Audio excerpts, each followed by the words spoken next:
This is going to be a very special broadcast today. We're fortunate to be joined by three legends. Welcome, everyone. We've got Ole Dammegard, of course. This is Light on Conspiracies with Ole Dammegard, and today we've got special guests Cody Snodgres and John Cullen, and I believe this is the first time you three gentlemen have been together on a show, so I am certainly honored and pleased to have everybody here with us. How's everybody doing today? Good. And I want to say I'm really excited as well because in what we're facing today and have been for such a long time, there's all of this information flow that is being thrown at us, and all of these numbers that are being used in statistics and so on to sort of make us believe things that might not be really true. So I think it's super interesting that John is joining us today, so he can give us a background into how you can misuse and abuse statistics and beautiful presentations. So I'm very happy that you could join us, John. It's a pleasure and an honor. I mean, you guys are kind of the legends at this stuff, and I'm kind of the new guy on the block, although I've got the gray hair, but I wasn't even in this game a couple of years ago, so I'm kind of new to this. And in fact, it was a bit of a surprise. I was snowed, so to speak, just like the general public. And it wasn't until Jason said something to me and said, no, there's something up here, man. You got to dig into this, and you got to look a little bit deeper. But I was going along for the ride with everybody else. I was convinced this was just an outbreak. And with Jason's encouragement, I started to dig in. And I think the reason that you guys were interested in talking with me about it is because of my background. And maybe while Jason's fiddling with his electronics here, we can tell everybody about my background. So for the people who are not familiar with who I am and why I'm here and why my identity is being concealed, you may be familiar with why Cody is concealing his, but my name is John Cullen, and I started researching the Las Vegas shooting about 2.5 years ago. And I put forward a hypothesis that the real perpetrators of it were Saudi Arabian commandos working for the SANG, or with allegiance to the Saudi Arabian National Guard, that were attempting to kill Mohammed bin Salman. And the people who carried that out are killers and used to be very high-ranking officials in the Saudi equivalent of the CIA. And so these guys are used to killing people. It's just numbers on a spreadsheet. And so making me a grease spot is kind of a no-brainer. So I'm trying to delay that as long as possible. And that's the reason that I'm wearing a hat and sunglasses. I don't normally wear hats and sunglasses indoors. So that's right. A little bit on my background. And then the background about why Ole probably wanted to have me on the show is 32 years ago, I worked for Larry Ellison at Oracle. And I was one of the first 1,500 people at Oracle. And I was the guy who set up this map. The company that makes the software that powers the map that's being used is a company based in California called ESRI. And 32 years ago, I was the guy at Oracle that was kind of one of the leads on the team that set up this map. So, this is the map that are generating all of these numbers with the alleged death that we're being told, yeah? Correct. And so the source of the data from the map is one thing, right? And it's important to understand how these things work, these tools, right? So this is a software tool that is giving you a visual representation of data that, quite frankly, looks nothing more complicated than a spreadsheet. So the data behind this map is nothing more than just a big spreadsheet, right? And when you get into relational database design methodology, which is what I studied 33 years ago, there are different ways to build a database, and then you can pull the data in and show it to people in all kinds of different ways. And the way you materialize that, and this is what we were doing on the show a week or two ago, was I was showing Jason that you can use these tools to make people think that bad data is good news, or good data is bad news. And that's what we were looking at a week or so ago. I was showing Jason maps that were colored blue when everything was bad.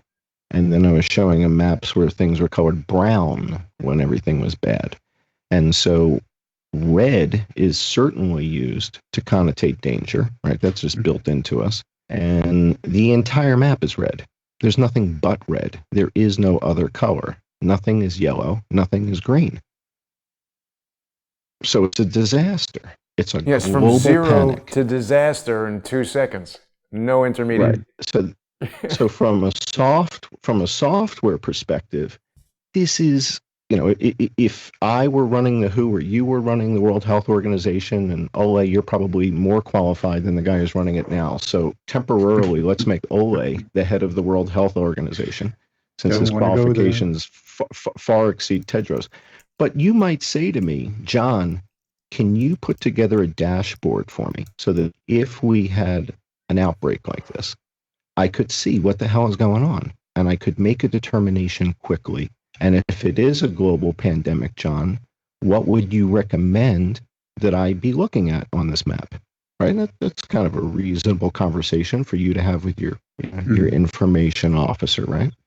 So what I would say to you is, well, I would want to focus on the most populated countries on Earth, right? So that's China, India, United States, Indonesia, Pakistan, Nigeria, Bangladesh, Brazil, Mexico, and Russia. Those are the 10 most populous countries on Earth. And they represent half the population of the planet. Right? So that's about 4 billion people, right? So let's start there. And if we begin there and we look, in fact, Jason, I think I sent you a spreadsheet or something earlier today, where one of the spreadsheets shows the numbers in the most populated countries.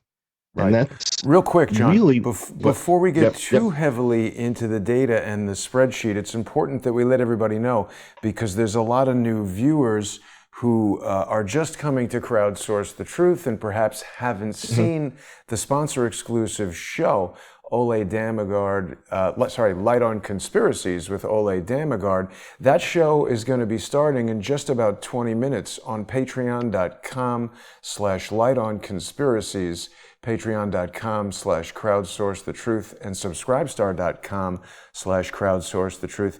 After the broadcast, the show will also be available for John's patrons on patreon.com/IamJohnCullen, but there's only so many simulcasts I can have going at the same time. I believe we're live right now on Ole's Facebook page. I don't know, Ole, if you have facilities to check that there, but if anybody has not seen the show before, people can also familiarize themselves with Ole by going to his free website, lightonconspiracies.com. This is the main page for information about Ole Dammegard and his nearly 4-decade-long search for the truth.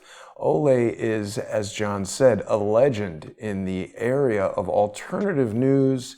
Ole is a historian and author. He's written numerous books that people can buy here on lightonconspiracies.com. Perhaps Ole's best-known book is Coup d'etat in Slow Motion, a book that Ole has spent years researching about the assassination of Swedish Prime Minister Olof Palme and the remarkable similarities to the assassination of John F. Kennedy, including some of the same people who are involved. And of course, our regular guest, Cody Snodgres, joins us as well. Cody is a former black ops contractor who decided to switch from the dark side to the light side and repent for his sins. He's written the book Choosing the Light, in which he exposes the dark secrets of the Oklahoma City bombing. And, before we get into the meat of the show, which is going to be happening on our sponsor exclusive channels, Cody, comment if you could for a moment on the types of opposition that you've faced coming forward with this explosive information. I think John is very justified in trying to protect his identity. Wouldn't you agree? Absolutely. It depends on the level of the information you're trying to bring out. The stuff that's most offensive to the deep state and the New World Order people is, of course, the highest threat level. So you have to match how much you let out and when you let it out. It's all timing.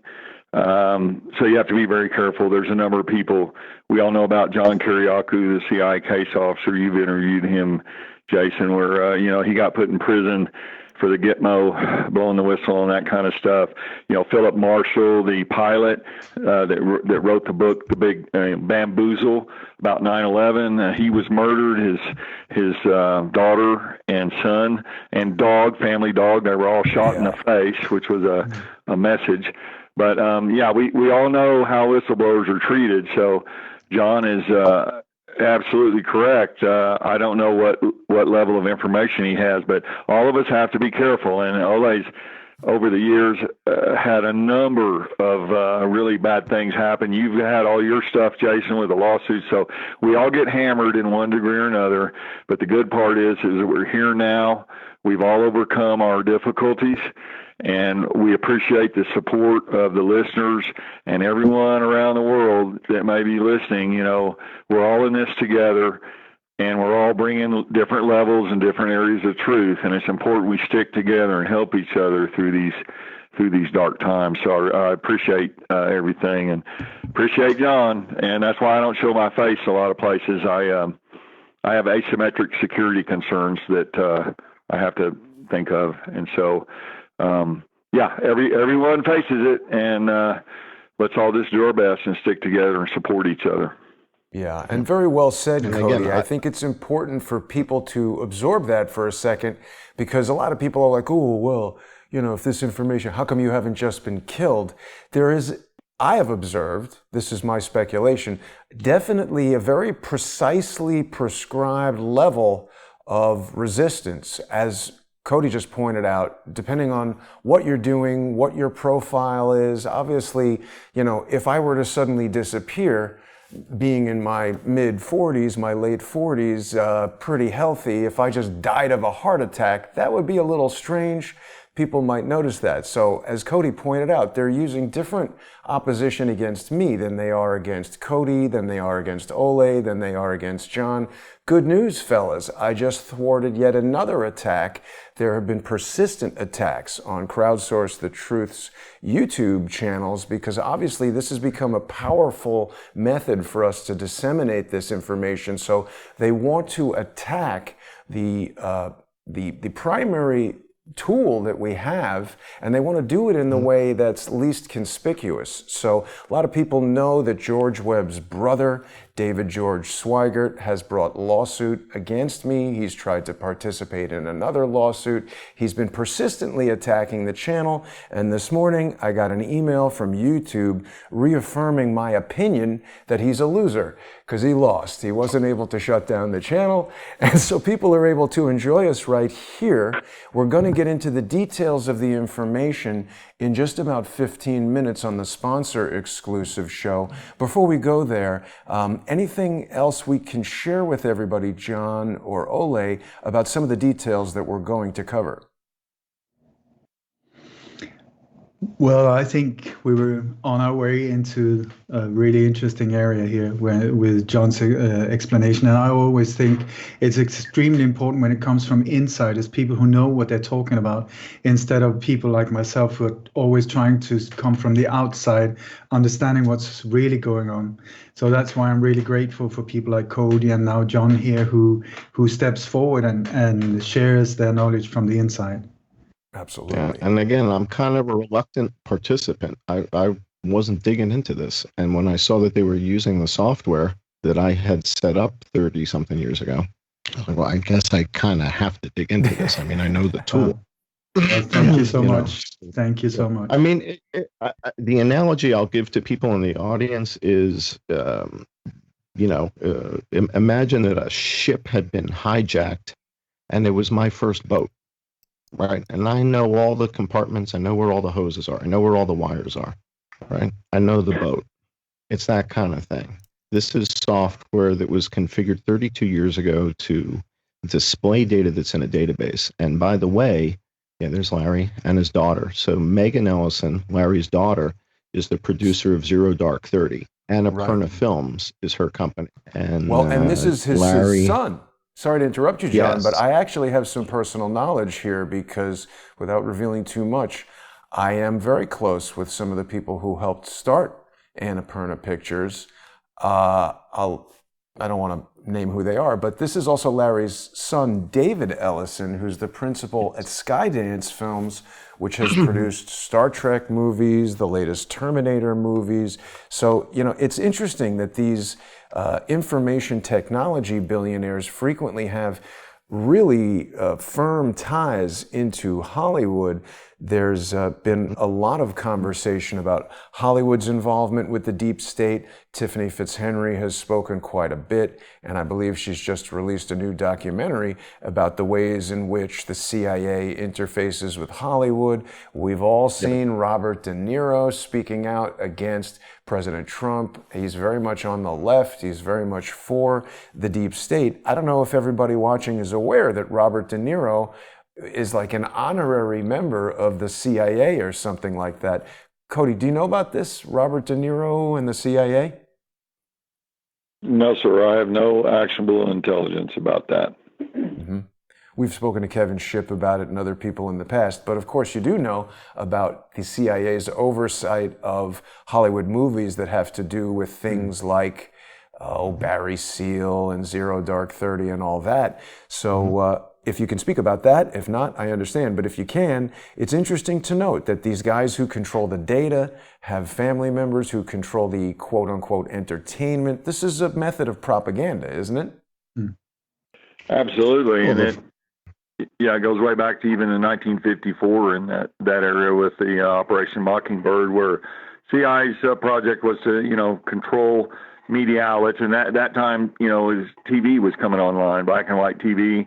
And so they went all out to infiltrate all forms of media as methods to disseminate their particular brand of propaganda. Yeah. And people are making comments about Zero Dark 30. I had provided a camera for some insert shot, some pickup shot. Again, now there'll be rumors flying around that I'm working for the CIA and Hollywood and all that, but that's not the case. I've been in Megan Ellison's house where the company started. Friends with some of the people who started it. But we'll leave it there. We're about to transition. Megan was 2. Megan was 2 years old when I went out to ESRI. Yeah. When I she's went like to 30 ESRI, now. She was 2. Maybe she's 34, something like that. Yeah. Yeah, she was in her 20s when she started this. Right. So I see a comment here from Tom Span, said that I said something about how I have all the answers. John, on the other hand, seems to know it all from his dashboard and wouldn't listen. I'm not sure what that means.